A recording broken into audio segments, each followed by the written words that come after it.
ఈ ఉదయమున నీవు ఎవ్వరినీ కలుసుకొనక ముందు ప్రభువును కలుసుకో. నీవు ఎవ్వరినీ చూడకముందు ప్రభువును చూడు. నీవు ఎవ్వరితో మాట్లాడకముందు ప్రభువుతో మాట్లాడు. నీవు దేనిని వెదకకముందు ఆయన రాజ్యమును నీతిని వెదకు.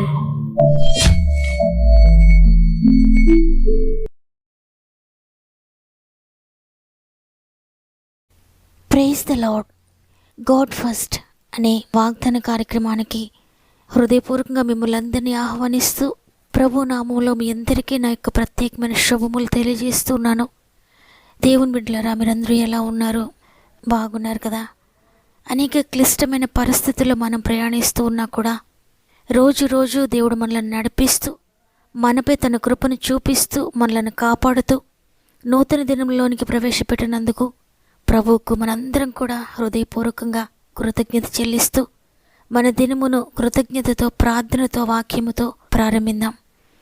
మీరు మీ కుటుంబ సభ్యులు మీరంతా కూడా ప్రభువు రెక్కల చాటున భద్రపరచబడి ఉన్నారని నేను నమ్ముతున్నాను. మీ అందరి కొరకు మేము ప్రార్థిస్తున్నాం. మీకు ఎటువంటి పరిస్థితులు ఎదురవుతున్నా భయపడకండి. మన దేవుడు సర్వశక్తి కలిగిన దేవుడు. ఆయన ఉన్నది లేనట్లుగా చేయగలడు, లేని వాటిని ఉన్నవాటిగా చేయగలడు. ఆయనకు అసాధ్యమైనది ఏది కూడా లేదు. సృష్టికర్త అయిన దేవుని మనం నమ్ముకున్నాం కాబట్టి భయపడకండి. దేవుని విశ్వాసం ఉంచండి. మీకేమైనా రిక్వెస్ట్ ఉంటే తప్పకుండా నాకు తెలియచేయండి. మన ఆత్మీయ కుటుంబం అంతా మీ కొరకు ప్రార్థిస్తున్నాం. మనందరం కూడా ప్రభు సందులో గోజాడి ప్రభు సందులో మొరపెట్టి అనేక ఆశ్చర్య కార్యములు చూద్దాం. దేవునికి మహిమ కలుగునుగాక. ఈరోజు ప్రభు మనకు అనుగ్రహిస్తున్న శ్రేష్టమైన వాగ్దానం యెషయా గ్రంథము 53వ అధ్యాయము 4వ వచనము. నిశ్చయముగా అతడు మన రోగములను భరించెను, మన వ్యసనములను వహించెను. ఆమేన్. వాక్యం సెలవిస్తూ ఉంది, నిశ్చయముగా మీ రోగము యేసు భరించారని. కొన్ని వ్యాధులు నేను భరించాను అని ప్రభు చెప్పడం లేదు, కానీ నిశ్చయముగా నీ రోగం నేను భరించాను అంటే నీ శరీరంలో ఎక్కడ ఏ అనారోగ్యం ఉందో, ఎక్కడ ఏ అస్వస్థత ఉందో, ఎక్కడ ఏ నొప్పి ఉందో, తల నుండి అరికాల వరకు ఏ అవయవంలో నొప్పి ఉందో, ఏ ఎముకలలో బాధ ఉందో, శారీరకమైన వ్యాధులే కాకుండా ఆత్మీయంగా కూడా మీరు ఎక్కడ వ్యాధితో ఉన్నారో, ఎక్కడ పాపము అనే వ్యాధితో ఉన్నారో, ఏ వ్యసనముతో ఉన్నారో, మానసికంగా ఎక్కడ నలిగిపోతూ ఉన్నారో, మీ యొక్క శారీరక వ్యాధులన్నిటినీ, మీ యొక్క ఆత్మీయమైన వ్యాధులన్నిటినీ, మీ యొక్క మానసిక వ్యాధులన్నిటినీ కూడా ప్రభువు భరించారు సిలువలో. నీవు భరించవలసిన ప్రతిదీ కూడా ప్రభువు భరించారు నీకు బదులుగా. కాబట్టి నీ విడుదల పొందుకోవడానికి అర్హురాలవు, అర్హుడవు. ఈ లోకంలో మనం ఏదైనా వ్యాధి వచ్చిందని డాక్టర్ దగ్గరికి వెళ్తే డాక్టర్ టెస్ట్ చేస్తారు, స్కానింగ్ చేస్తారు, లేకపోతే ఎక్స్రే తీస్తారు, లేకపోతే అనేక రకాలుగా టెస్ట్ చేసి మెడిసిన్స్ వాడమంటారు. లేక ఇంకా క్రిటికల్ కండిషన్లోకి వెళ్ళిపోతే నేను నా ప్రయత్నం చేస్తాను, తర్వాత దైవాధీనం అంటారు. ఎందుకంటే వారు కేవలము రోగి యొక్క మాటలు వింటారు, వారి యొక్క సిమ్టమ్స్ చూస్తారు, వారు పైరూపాన్ని మాత్రమే చూడగలుగుతారు. అయితే అంతరంగాన్ని చూడడానికి వారికి శక్తి లేదు. ఇన్నర్గా మనిషి శరీరం లోపల ఏ వ్యాధి ఉందో, అది ఏ కండిషన్లో ఉందో వారు చూడలేకపోతారు.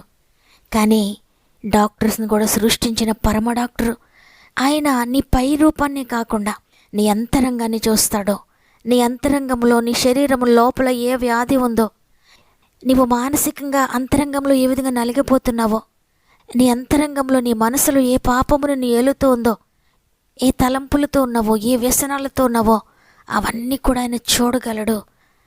అందుకే ఆయన ఈ లోకం డాక్టర్స్ తీయలేని వ్యాధులను కూడా, ఈ లోకంలో ఉన్న డాక్టర్స్ తీయలేని మానసిక రోగాలను కూడా బాగు చేయగలడు. ఎంతో జ్ఞానం కలిగిన డాక్టర్స్ వ్యాధులను గురించి చదువుతారు, వారు వచ్చిన వ్యాధిని గురించి చదువుతారే కానీ దానిని ఎలా స్వస్థపరచాలనేది వారికి పూర్తిగా తెలియదు. అయితే దానిని బాగు చేయడానికి దాన్ని సృష్టించిన మన కన్న తండ్రికి మాత్రమే తెలుసు. ఎందుకంటే ఆయనే ప్రతి అవయవాన్ని సృష్టించారు కాబట్టి ఆయనకు మాత్రమే తెలుసు దానిని ఎలా బాగు చేయాలో. మన ప్రతి వ్యాధిని ఆయన ఎందుకు భరించగలరు అంటే అదే అధ్యాయము 5వ వచనంలో వ్రాయబడి ఉంది, మన అతిక్రమ క్రియలను బట్టి అతడు గాయపరచబడెను, మన దోషములను బట్టి అతడు నలుగగొట్టబడెను, మన సమాధానార్థమైన శిక్ష అతని మీద పడెను, అతడు పొందిన దెబ్బల చేత మనకు స్వస్థత కలుగుచున్నది. చూడండి, ప్రభు మన దోషములను బట్టి నలుగొట్టబడ్డాడు. మన శిక్షను ఆయన మీద వేసుకున్నాడు. ఆయన మన శిక్షను పొందాడు. మనకు బదులుగా ఆయన దెబ్బలను పొందాడు. మనకు బదులుగా ఆయన గాయపడ్డాడు. ఆయన పొందిన దెబ్బలను బట్టి మనకు స్వస్థత కలుగుతుంది. అందుకే మన రోగములను అందుకే ఆయన మన రోగములను భరించడానికి అర్హుడుగా ఉన్నాడు. మనకు పూర్తి స్వస్థతనివ్వడానికి ఆయన సిద్ధంగా ఉన్నారు. కాబట్టి ఈరోజు నీవు ఏ అనారోగ్యంతో బాధపడుతున్నా, ఇంతవరకు ఎన్ని మందులు వాడినా, ఎంతమంది డాక్టర్స్ దగ్గరికి వెళ్ళినా నీకు అనారోగ్యం తగ్గలేదేమో. ఈరోజు ప్రభు ఇచ్చిన వాగ్దానాన్ని గట్టిగా పట్టుకో. ఏ అనారోగ్యమైతే నిన్ను బాధ పెడుతూ ఉందో, ఏ వ్యాధితో నువ్వు నలిగిపోతున్నావో, నీ నొప్పిని, నీ బాధను, నీ వ్యాధిని నిశ్చయముగా ఆయన భరించారు. కాబట్టి నీవు నోటితో ఒప్పుకో, నిశ్చయంగా నా రోగము నా యేసే భరించారు, కాబట్టి నేను ఇక భరించాల్సిన అవసరం లేదు అని హృదయపూర్వకంగా ప్రార్థించు. నీ కొరకైన సిలువేయబడ్డాడు, నీ కొరకైన రక్తం కార్చారు, నీ కొరకైన గాయపడ్డారు. నీకు బదులుగా నీవు పొందవలసిన శిక్ష ఆయన భరించారు. నీ పాపమును బట్టి నీవు పొందవలసిన ఆ బాధంతా ఆయన భరించారు. నీ కొరకు అన్యాయపు తీర్పునొందారు, నీ కొరకు ఉమ్ము వేయబడ్డారు, నీ కొరకు ఆయన వెల చెల్లించారు. ప్రియ దేవుని బిడ్డ, ఆయన చెల్లించిన వెలను బట్టి నీవు విడుదల పొందుకుంటున్నావు. ఆయన చెల్లించిన వెలను బట్టి నీ విడుదల పొందుకోబోతున్నావు. అయోగ్యులమైన, ఏ యోగ్యత లేని మనలను, ఏ పరిశుద్ధత లేని మనలను ఎంతగానో ప్రేమించి మన కొరకైన సిలువేయబడి, మన పాపమును భరించి, మన రోగాన్ని భరించి, మన శాపాన్ని కొట్టివేసి ఈరోజు మన కొరకు పూర్తి వెల చెల్లించారు. కాబట్టి ఈరోజు నీవు ఏ స్థితిలోనూ భయపడొద్దు. అది ఎంత భయంకరమైన మరణకరమైన వ్యాధి అయినా భయపడొద్దు. యేసునందు విశ్వాసం ఉంచు. నీ భారమును ఆయనపై వెయ్యి.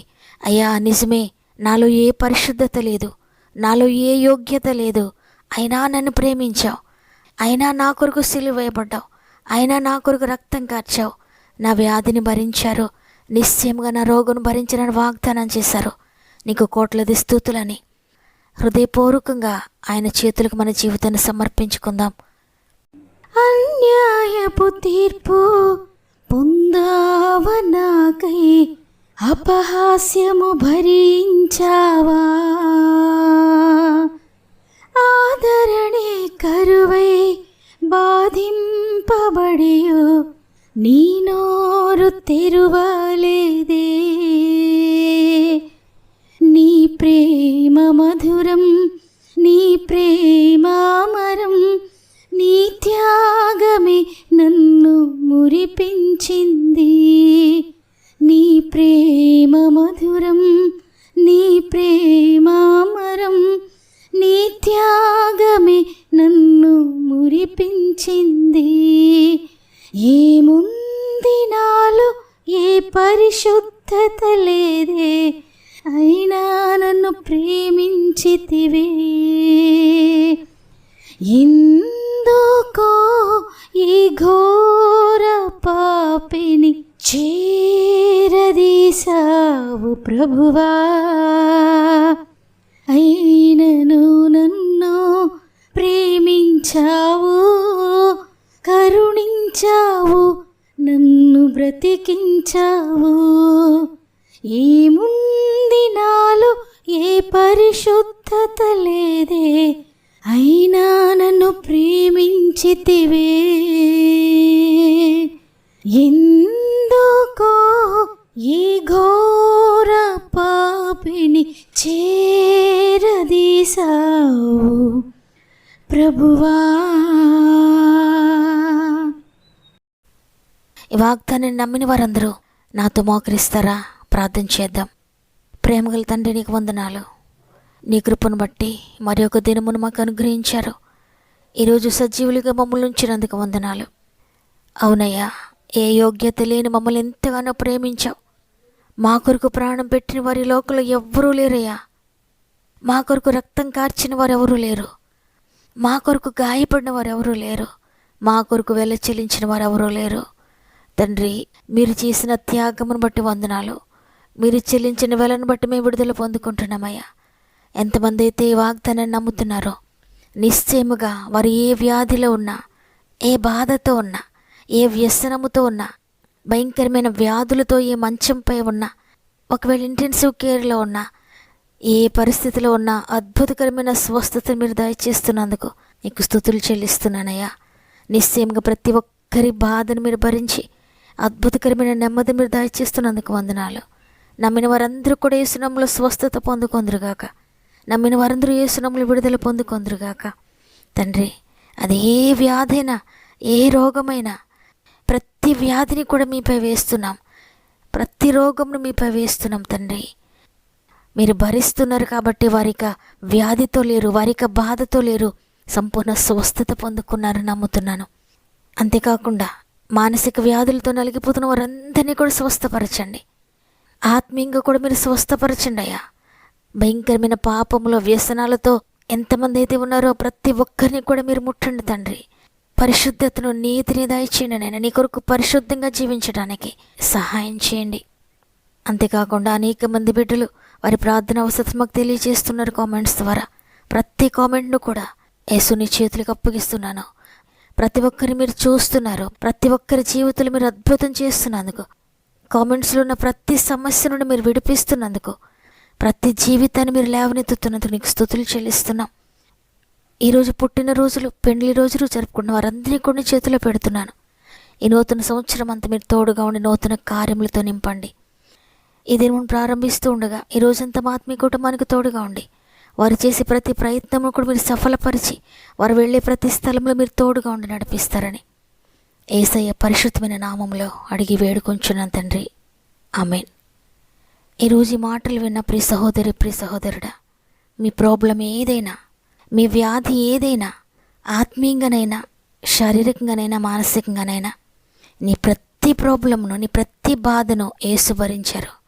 నీ విడుదల పొందుకుంటున్నావు. విశ్వసించు, వాగ్దానాన్ని ఎత్తిపట్టి ప్రార్థించు. నిశ్చయంగా స్వస్థత నీవు పొందుకుంటున్నావు. నమ్మిన వారందరూ ఆమెనని కామెంట్ చేయండి. తప్పకుండా వాగ్దానాన్ని లైక్ చేయండి, షేర్ చేయడం మర్చిపోకండి.